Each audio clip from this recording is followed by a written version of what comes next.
I think we've all seen videos of this guy, David Goggins, who initially flunked military school just to then completely change his appearance and his life. We all thought he was insane. Why would you injure yourself to the brink of collapse just to prove you could do it? But I know, deep down, some part of us also thought, I wonder how I could get dedicated like him. What if I told you you've been able to do it this whole time? You'd probably think I'm crazy, but it's true.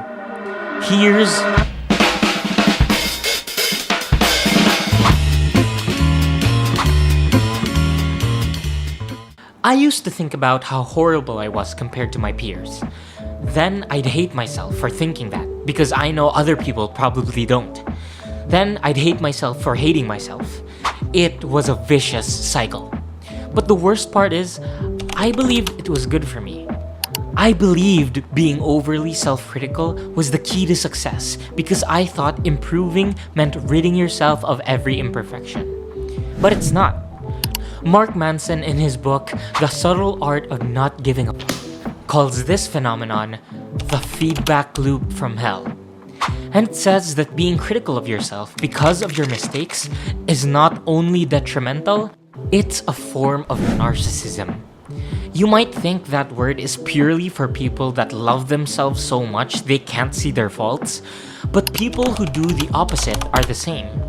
When you see yourself as unsalvageable, that there's no way for you to get better, you're essentially taking away your personal responsibility for self-improvement. You're saying, why try when every time I do, I fail? And that makes it so much easier to give up. In reality, you're not the only person with struggles. You can do better. People so often use that line of thinking to stop trying when things get difficult. But you are not especially impaired. Once you realize you have the capability to achieve great things, that's when growth really starts. So the next time you think about insulting yourself or your work, the next time a low score makes you think how useless studying is because everyone does better than you anyways, remember to stop feeding the feedback loop.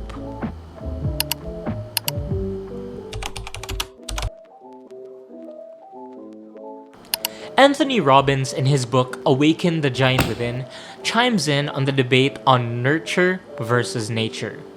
But he doesn't argue for either of them. In fact, he believes it is neither your environment nor your innate biology that makes you, you.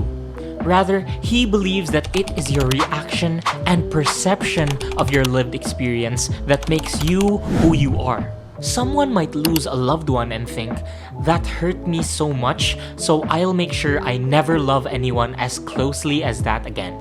Someone else might have the same experience, but instead say, that proved to me how life is fleeting, meaning I have to cherish everyone I have right now as much as possible. Both of those reactions stemmed from the same event, but they had completely opposite reactions. And these reactionary differences happen every day, and they are what separate great people from regular people. When David Goggins was told he would never be accepted into the military because of how out of shape he was, when most people would find another path to take, he instead lost 100 pounds in 3 months. That brings us to the key to locking in. It's not imprisoning yourself, forgetting the outside world, or cutting off the people closest to you in the name of transforming yourself. It's simply seeing everything through a lens of growth instead of looking for ways to give up. So, see a challenge where others see a wall. See a path to success where others see a path of difficulty. Success never comes when people are realistic. It comes to people who are healthily delusional about their goals.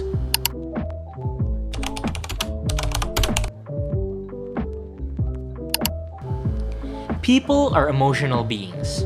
We don't always make the most logical decisions.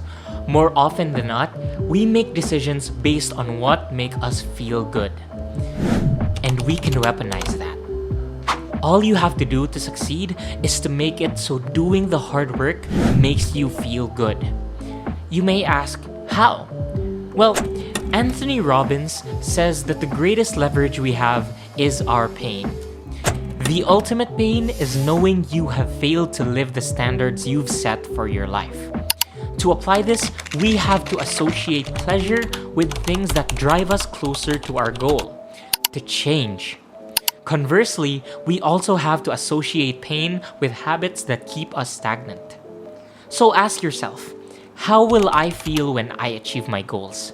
What will I think of myself? And also ask yourself, how will I feel in 10 years if by that point I've given up on what I want? The key is to get so many reasons to act and change immediately that it is physically impossible for you to not want to act because of how aware you are of how much you actually want what you want. At that point, all you have to do is be aware, act, and change.